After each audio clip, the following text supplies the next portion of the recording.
à tous, je vous accueille sur les plateaux des micros Les mots s'éveillent. Sur cette émission, nous avons plusieurs thématiques à débattre. En particulier des thématiques sur la littérature, ça peut être sur la musique, sur la famille, sur la jeunesse. Et aujourd'hui, je suis avec la chroniqueuse Martha. Elle est également actrice. Et à ses côtés, il y a Alvin, chroniqueuse et actrice également. Bienvenue sur cette émission. Et aujourd'hui, nous allons parler du thème un cadeau pour ma belle-mère, ce qui veut dire, donc nous allons parler des relations belle-mère, belle-fille, nous allons parler de nos propres expériences et je suis sûre que vous allez vous identifier dans ces histoires du quotidien. Un jour, quelqu'un a eu une belle-mère, un jour, quelqu'un a eu une belle-fille, n'est-ce pas les filles? Oui, exactement. Alors, ces livres parlent des histoires très amusantes. Il est basé sur l'histoire de Naomi dans la Bible, et ces belles filles qui ont perdu leurs époux. Et un jour, Naomi a décidé de retourner chez elle, vu qu'elle n'avait plus de mari, elle n'avait plus de fils. Et de ce fait, elle a demandé à ces deux belles filles de faire de même, c'est-à-dire de retourner chez elle aussi, et d'aller recommencer leur vie, et peut-être qu'elles allaient retrouver d'autres prétendants, et peut-être qu'elles allaient retrouver encore le bonheur. Alors aujourd'hui, nous allons parler aussi de l'aspect un peu contemporain, l'aspect actuel, parce que nous ne vivons plus dans l'Ancien Testament. Et aujourd'hui, nous savons que les relations belle-mère, quand on dit « Oh, ma belle-mère, waouh, c'est toujours tabou, c'est toujours conflictuel, c'est jamais une relation saine. » Et donc, moi, personnellement, j'ai une belle expérience avec ma belle-mère qui avait eu toutes ses raisons pour me rejeter. Mais j'ai été bien accueillie et je garde vraiment de très bons souvenirs par rapport à ma relation propre avec ma belle-mère qui n'est plus de ce monde. Je me souviens combien elle me donnait même des cadeaux à mon anniversaire.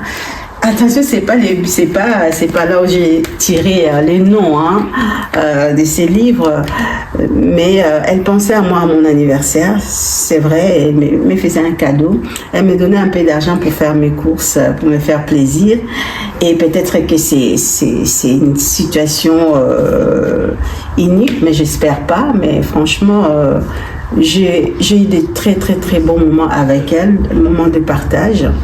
Voilà, alors ça c'était mon expérience et je suppose que bon voilà, chacune de vous, Martha et Alvin, vous aurez peut-être des choses à dire sur cette relation belle-mère, belle-fille.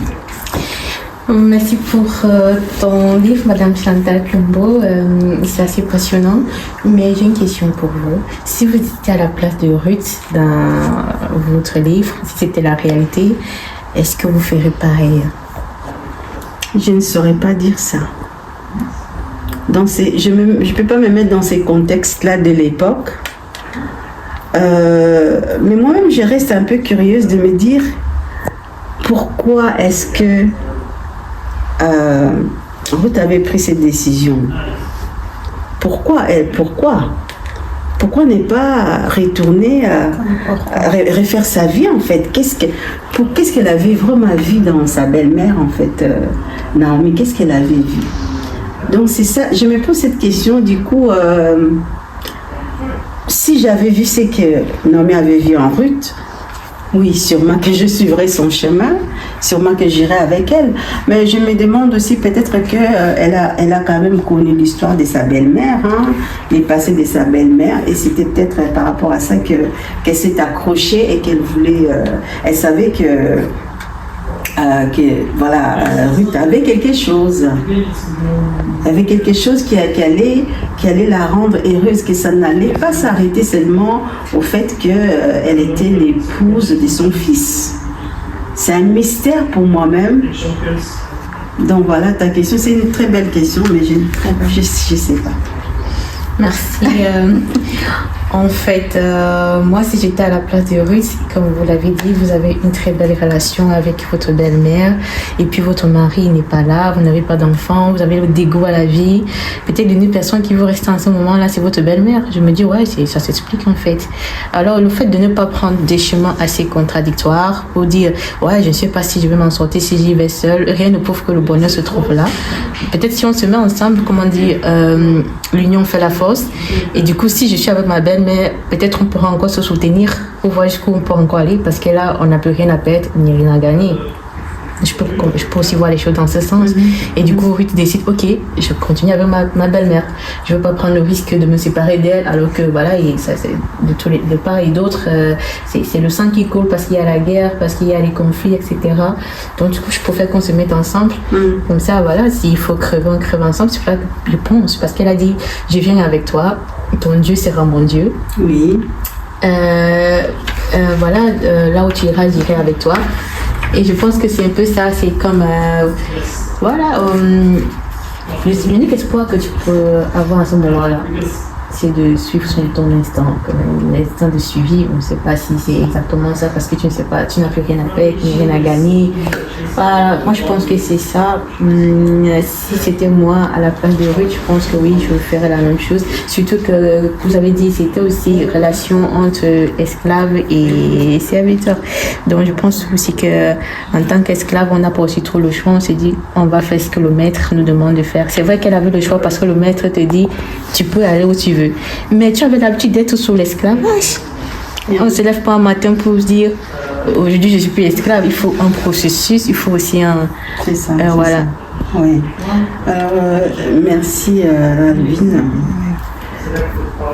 Ici, donc page 11, il y a juste un échange ici, le dialogue. Alors, elle dit, retournez chez vous, mes filles. Allez, je suis trop âgée pour me remarier, et même si je disais, j'ai de quoi espérer des enfants, je ne donnerai pas à un mari cette nuit même, et j'en aurai des fils. Attendriez-vous qu'ils aient grandi, et renonciez-vous pour cela à vous remarier? Je pense non, mes filles. Je suis bien plus affligée que vous. L'Éternel est intervenu contre moi. Ici maintenant, c'est la belle fille qui parle. Moi et Orpa, on s'est remis à sangloter. Orpa embrassa sa belle-mère et la quitta. Mais moi, je suis restée avec elle. Et Naomi se tourna vers moi et me dit, regarde, Orpa est parti rejoindre son peuple et c'est Dieu. Fais comme elle. Page 12. Alors, j'ai rétorqué, je n'insisterai pas. Ensuite, je me suis tue avant de reprendre. Je ne vais pas te quitter ni me détourner de ta route. Partout où tu iras, j'irai. Où tu t'installeras, je m'installerai aussi. Ton peuple sera mon peuple et ton Dieu sera mon Dieu. Là où tu mourras, j'y mourrai aussi et j'y serai enterré. Que l'Éternel me punisse avec la plus grande sévérité, si autre chose que la mort me séparait de toi. Devant une telle résolution à la suivre, Naomi cessa d'insister et me gardant près d'elle. On s'en alla ensemble jusqu'à Bethléem.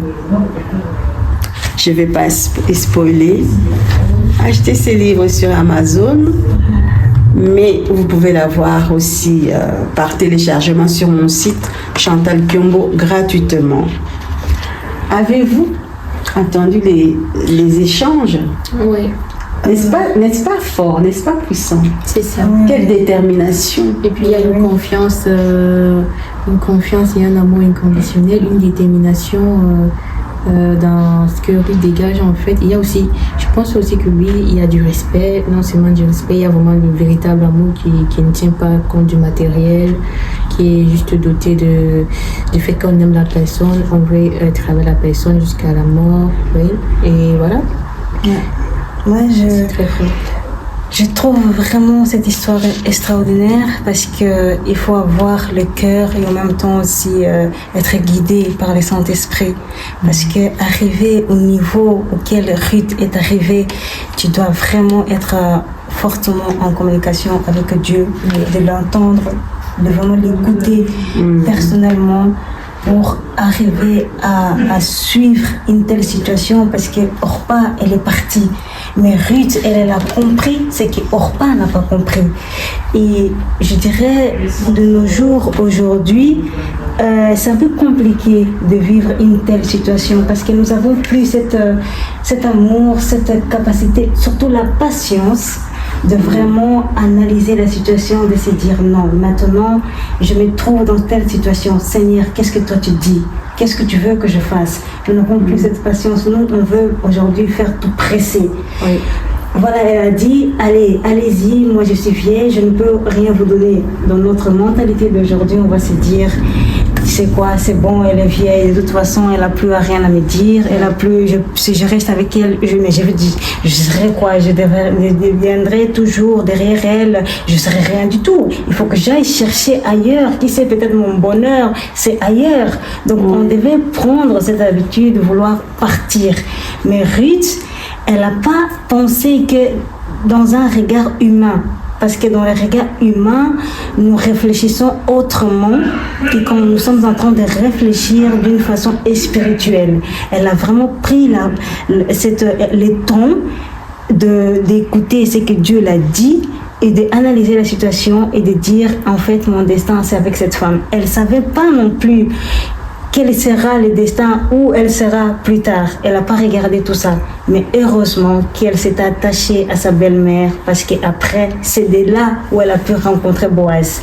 Mais si Ruth n'aurait pas suivi sa belle-mère, elle aurait dû rater son destin. Parce que son destin, c'était pas ailleurs, mais c'était avec sa belle-mère.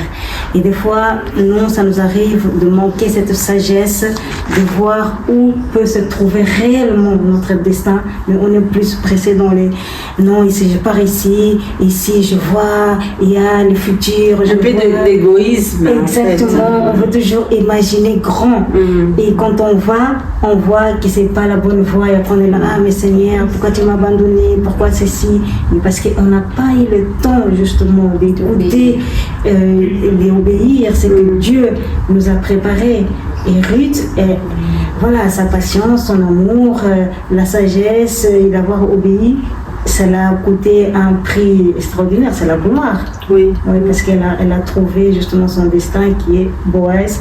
Et on sait qu'elle a eu un fils auquel elle a dit, c'est l'enfant aussi de sa belle-mère. Parce que voilà, c'est un il lui a donné un petit-fils. Exactement, ça démontre combien elle était vraiment attachée, il est respect. Et malheureusement, aujourd'hui, ce qu'on voit, que ça soit du côté de la mère, de la belle-mère ou de belle-fille, il n'y a plus ce respect.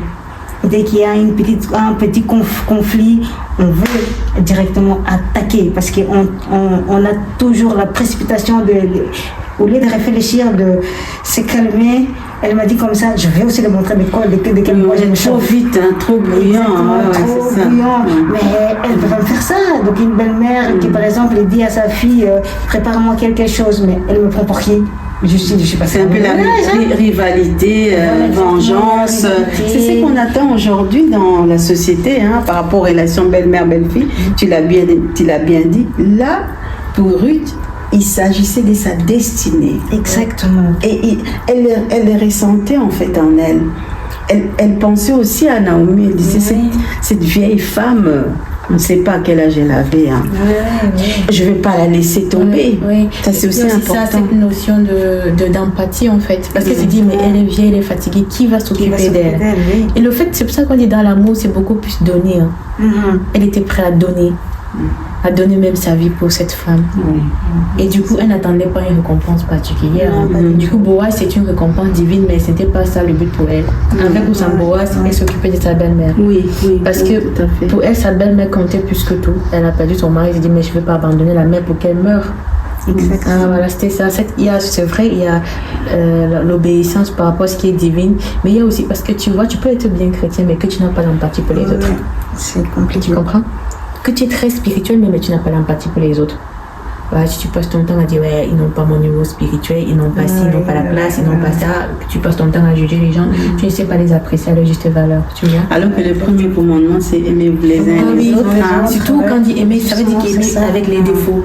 C'est ça le problème, parce qu'on ne parvient pas à aimer l'autre avec ses défauts. Bon, tu peux avoir tout, tu peux avoir 90 qualités, mais un seul défaut suffit pour que... Oui, c'est ça. Et lorsqu'elles sont arrivées à Bethléem, j'aime bien le courage de Ruth de tout de suite vouloir aller dans les champs pour glaner. C'est ça. Voilà, parce que tout de suite elle voulait aller chercher quelque chose pour elle et sa belle-mère, pour manger, etc. Et c'était... Je souhaite cela vraiment à ceux qui vivent des relations belle-mère-belle-fille. De ne pas toujours regarder ses côtés égoïstes, de regarder la personne. En fait, parfois on oublie les bons côtés. Les bons côtés, on ne veut pas le voir. On veut vraiment, on cite, on fait des listes des choses négatives et les choses positives de la personne, on ne les regarde pas. On prend simplement ce qui nous arrange. On sélectionne des événements, mauvais événements, pour accuser l'autre, pour détruire l'autre, parce que dans les relations belle-mère, belle-fille, on sait. Un fils qui aime bien retourner chez sa mère pour aller, d'ailleurs ici, dans la page du coach, parce que je veux bien vous expliquer. Oui, vas-y, tu as lu, hein? Quelle partie tu as lu, toi, sur les coachs? Oui, sur les coachs, et j'ai trouvé ça extraordinaire parce que ce sont des choses que, quand on entend, on se dit, mais comment elle peut demander une chose pareille? La première chose qu'il a la page 31. Oui, exactement, elle demande, c'est justement d'avoir une relation entre la belle-mère et la belle-fille. Comment la belle-mère, elle puisse avoir la capacité d'apprendre à estimer sa belle-fille, apprendre à lui montrer des belles choses qui sont en elle et pas justement vouloir faire sortir son côté mauvais. Et en même temps, ce qu'elle le donne encore comme exemple, c'est que souvent les belles-mères, ils ont cette habitude de se dire voilà, c'est ma belle-mère, c'est ma belle-fille, je l'aime bien et tout, et elle veut tout dévoiler par rapport à son fils. Ça, ce sont des choses que de base, c'est pas bon à faire. Si vous, le belle-mère, vous voulez parler de votre fils, parlez-en par rapport au bon côté de votre enfant. N'éveillez pas les mauvais côtés de votre enfant en parlant à votre belle-fille. Parce qu'on ne sait pas demain qu'est-ce qu'elle peut faire avec ces informations.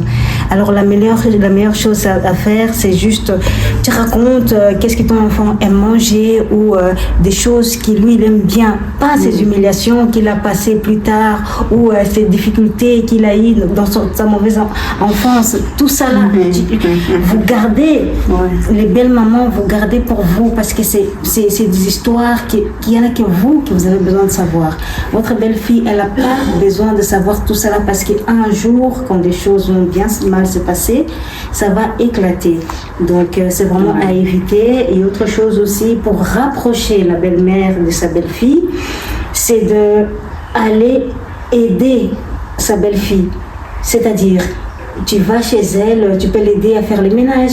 Tu peux l'aider à préparer, par exemple. Elle travaille beaucoup. Oui, elle travaille beaucoup. Si elle est fatiguée, si toi tu es là sur place, tu ne peux pas dire, mais moi je suis là, je vais attendre qu'elle vienne de travail pour faire quelque chose. Oui, je garde déjà les enfants, ça suffit. Exactement, c'est ça. Ou c'est ta belle-fille, elle a accouché. Si toi tu viens leur rendre visite pour voir les bébés, c'est tout à fait normal que tu peux préparer quelque chose à manger et ramener à ta belle-fille. Tu ne peux pas te dire, moi je vais aller voir ma belle-fille, mais de toute façon je ne vais pas revoir mes petits-enfants. Et ta belle-fille, elle vient d'accoucher, elle est fatiguée, elle ne peut pas encore faire de grandes choses. Moi j'ai un exemple. Moi avec ma tante, quand sa belle-fille a accouché, elle c'est vraiment une belle-mère qui est vraiment extraordinaire. Elle sait toujours comment gérer dans des situations difficiles. Alors du coup, quand sa belle-fille a accouché, elle préparait de quoi manger pour son enfant, ce que sa belle-fille ne mangeait pas. elle ramenait et elle donnait comme ça à la belle-fille, elle a aussi de quoi manger. Et quand elle est là assise, elle regarde, elle dit ah mais il n'y a pas des habits de l'enfant, on pourrait passer. Mais toujours prête à aider, oui, elle est toujours prête à aider, à dire mais non, ne fais pas encore ça parce que tu es encore fatiguée, assieds-toi. Mais quand on est là, profite. Quand on est là, je vais repasser les habits, je vais cuisiner, je vais balayer la maison, donc elle est prête à aider. Ça permet aussi le rapprochement entre une belle-fille envers sa belle-mère. Oui, donc je trouve que ça, c'est pas se dire mais moi je suis pas sa femme de ménage. On n'a pas dit que tu es ta femme de ménage, c'est juste un rapprochement. Si tu peux le faire, fais-le. Tu verras qu'après ça paye, le résultat sera excellent. Tout à fait. Le dernier mot pour Alvin. Ah oui, en fait, puisqu'il ne faut pas généraliser les choses, il y a vraiment des très très bonnes belles-mères.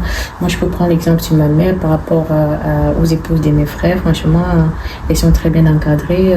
Ça devient une famille et voilà. Et parfois même, c'est même pas les belles filles que même le frère peut avoir certaines choses parce qu'il y a une bonne communion fraternelle, une confidentialité. Moi, je pense que tout dépend de chaque personne. Et dans toute chose, il faut toujours mettre le Seigneur au centre, en fait, parce que c'est le Seigneur seul qui peut venir chasser cet esprit qui vient diviser les familles. Ouais, la prière, ça compte beaucoup. Et surtout, vraiment, tout remettre entre les mains de Dieu, parce que aussi, de la même manière, vous construisez vos familles. Et si comme ça, l'esprit du malin aussi vient pour détruire. C'est lui qui vous chuchote, parce que l'ennemi est accusateur, en fait. Il est accusateur de frères. Il aime quand vous disputez, il aime quand vous querellez, il n'aime pas là où il y a la paix. Donc, pour moi, je préfère vous dire, rendez-le jaloux en cultivant dans vos multiples familles, foyers, de l'amour, surtout la bonne communication en fait. Tu aimes l'autre comme toi-même, tu verras les choses. Exactement. En tout cas, découvrez ces livres sur Amazon, comme je disais tout à l'heure, ou sur mon site Chantal Kiombo. Nos émissions vont se poursuivre et à chaque fois, nous allons parler de la littérature. En fait, les thématiques de cette émission seront basées sur des ouvrages. C'est pour cela que vous pouvez voir la littérature chez vous. Donc, tous nos débats vont se passer par rapport aux mots, et nous aurons plus tard des quiz également. Merci de nous avoir suivis. En tout cas, prenez soin de vos relations belle-mère, belle-fille. Ici, on a cité belle-mère, belle-fille, mais il y a aussi des beaux-fils. Donc, c'est la même chose. À très bientôt et je remercie Martha et Alvin, nos chroniqueuses pour l'émission. Le micro des mots s'éveille. À très bientôt. À très bientôt. Au revoir.